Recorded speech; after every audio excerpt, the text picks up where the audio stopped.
off the island of Guam, shelling Jap installations late one afternoon, about 2 weeks before the landings. Suddenly, we noticed strange light flashes from the peak of a nearby hill. The message in Navy code was baffling. I have information. What could this mean?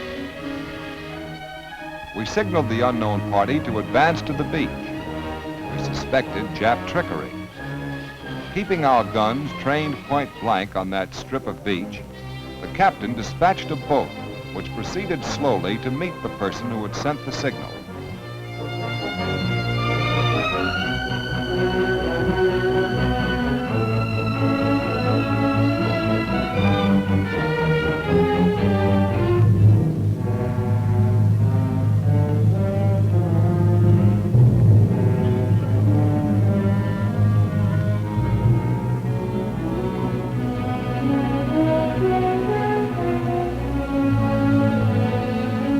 A white man, a strange, unkempt figure, crying and laughing in his joy and excitement.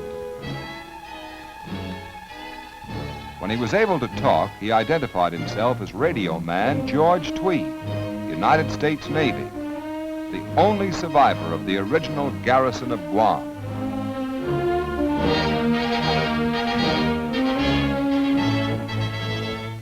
Slowly, a strange story came out. How he took to the hills during the original Jap attack. How he lived alone in the jungle, changing his hiding place daily, sometimes hourly, for 31 months, while endless Jap patrols hunted him like an animal. How courageous natives smuggled him food and news and warnings of danger. Here was a Robinson Crusoe who had stood up alone against the whole Japanese empire. When the destroyer with Tweed aboard rejoined the main task force, he was amazed by the size of the fleet, larger even than he'd hoped for during his 31 months of hiding.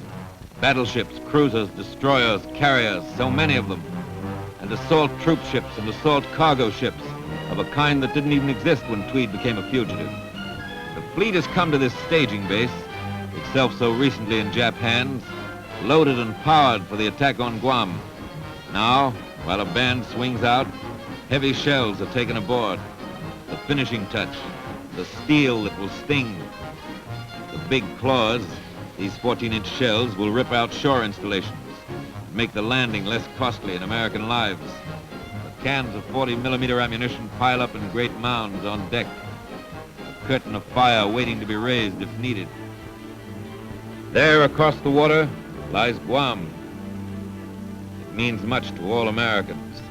But most of these sailors, they're Guamanians, Americans too. Americans known as Chamorros, whose families have been captives of the Japs for 31 bitter months. Soon we will find out what those Japs have done to our island. Beautiful it was then, and living there made us happy. There were 21,000 of us, and we knew each other as friends. Although we were far out in the Pacific, we were proud to be under the American flag. We were content. It was a good life.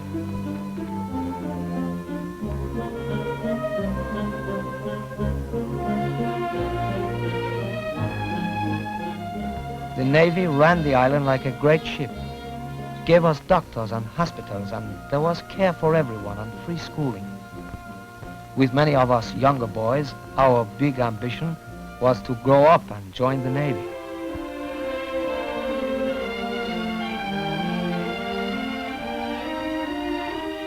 Our older men learned about self-government from the captain who was in charge of the island. We organized our own militia.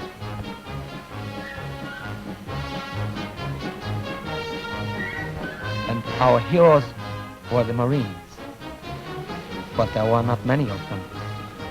The Marines of Guam.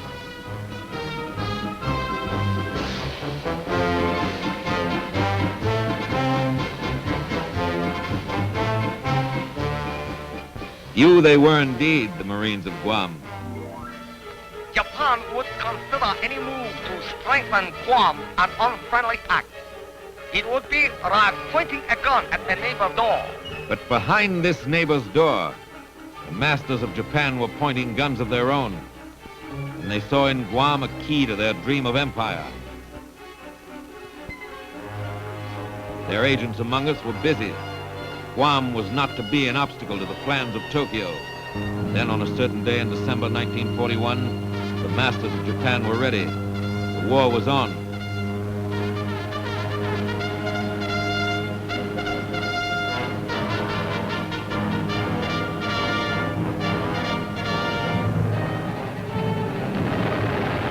But for the garrison on Guam, it was over almost before it began.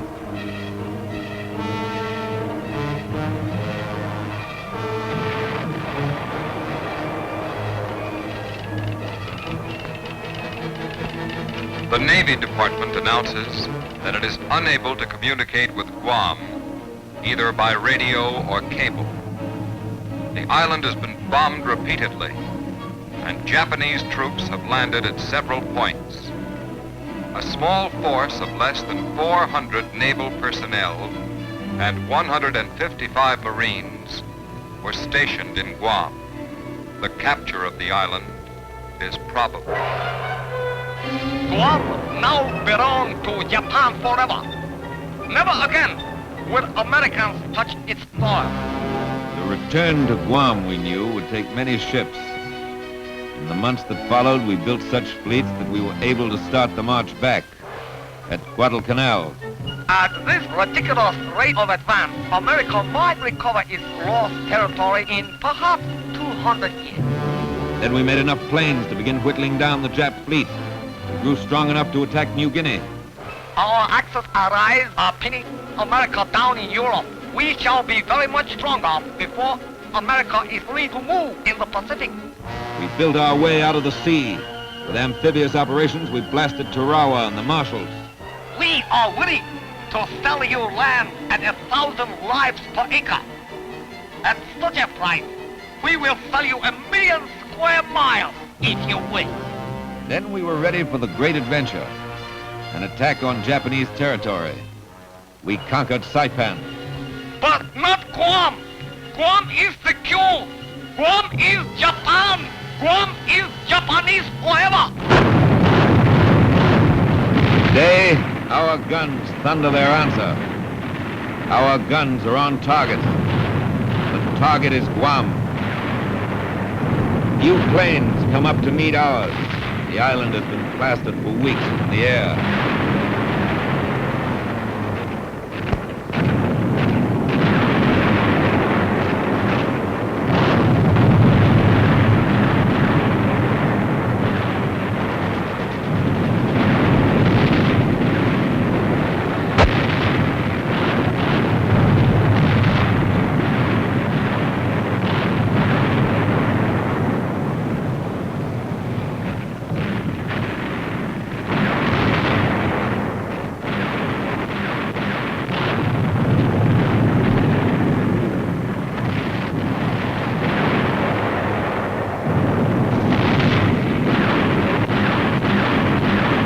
Good luck, fellas. See you on the beach. All right, watch the coral. Watch that reef. Out we go. Over the side.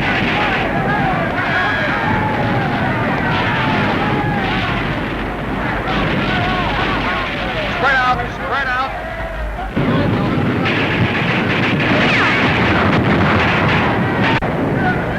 All right, bring that gun over here.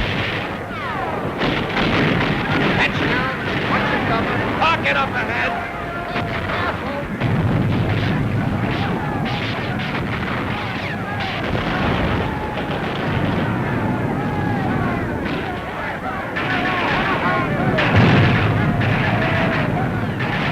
And that sniper.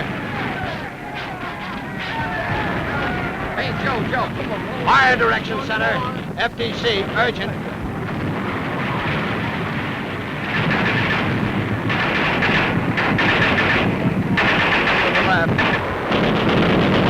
Come up a little.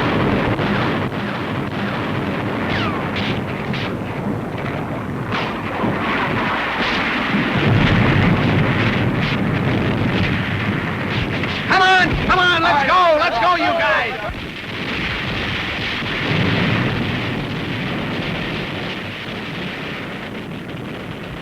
race. Dead with me, you bat. Mopping up. The phrase sounds tame and unexciting. Actually, mopping up is one of the most gruesome and dangerous jobs of the war. The last hysterical fanatics must be captured or destroyed before victory is complete. We've returned to Guam. It's ours again. But the cost has been high.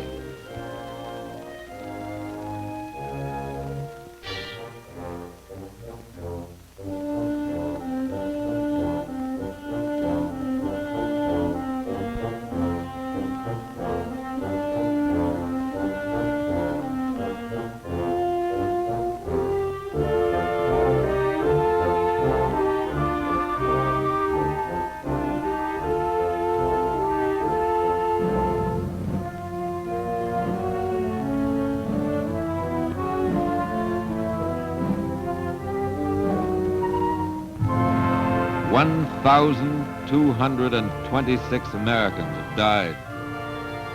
In dying, each man disposed of 10 Japs. But 1,226 fellow Americans have died. Here are the sons of heaven. These are the members of the divine race. These are the men who set out to conquer the earth. Where now is the imperial arrogance which went forth to bestride the world? Geneva 会議、我々は決してあなた方に危害を加えませんよ。 The loudspeaker calls, Geneva Convention, we will not hurt you. Out of the hills where they'd hidden come a throng of Japanese civilians. They're bewildered, not so much by the bombardment, though that was severe enough. Their emperor has failed them. Not so long ago, they turned their backs on their sacred mountain and sailed to Guam. This was to be their colony, their promised land, and the Chamorros would be their slaves. They came to stay forever. Now the plans of empire lie in ruins. Guam's destiny as a fortress of Japan has been smashed.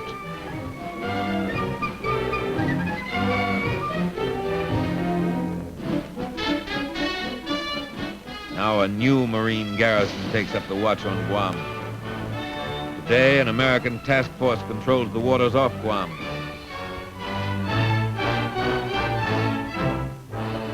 Two months after his rescue, George Tweed, now warrant officer and holder of the Legion of Merit for his aid in the recovery of Guam, returned to the island to prepare a final report on his strange adventure.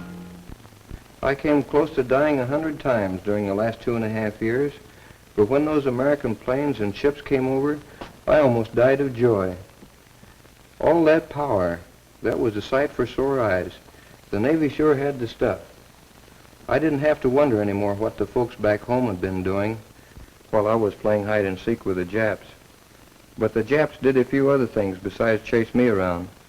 When they started fortifying, they built up their defenses like mad. They were racing against time. A lot of Chamorro blood was mixed up in that concrete. The Japs forced them to work for practically nothing, and the ones who couldn't stand the gaff were beaten and tortured. I'll bet they were a little too busy to mistreat the natives when we started coming over. Not the Japs, sir. They always find time for that. When they got worried about the Americans coming back, they treated the Chamorros even worse. When the natives could get together in groups, it wasn't for celebration. Not at first. They prayed for their dead. Some of these were victims of terrible butchery. This one had his head cut off for turning it up to a sky filled with American bombers. This one couldn't hide his joy when a Zero crashed into the sea. This one tried to help one of our pilots. This is Jap justice, as I saw it. The Japs brought slavery and misery and death to the natives of Guam. These people are my friends. They saved my life. When I returned, the Chamorros were getting their first good meals in a long time. and their first decent medical care, some of it for babies born during the occupation. I would like to visit them again when the war is over. Until then, I want to do everything I can to knock the hell out of those Japs. I was there in the beginning, and I want to be there at the finish.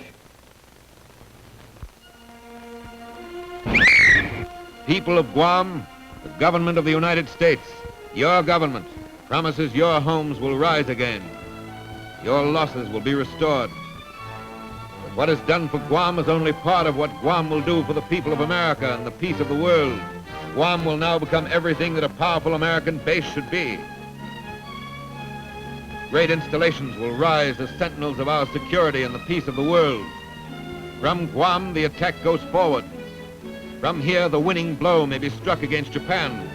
On to Guam, on to every other place we win, we must pour the power that will clear the path to Tokyo.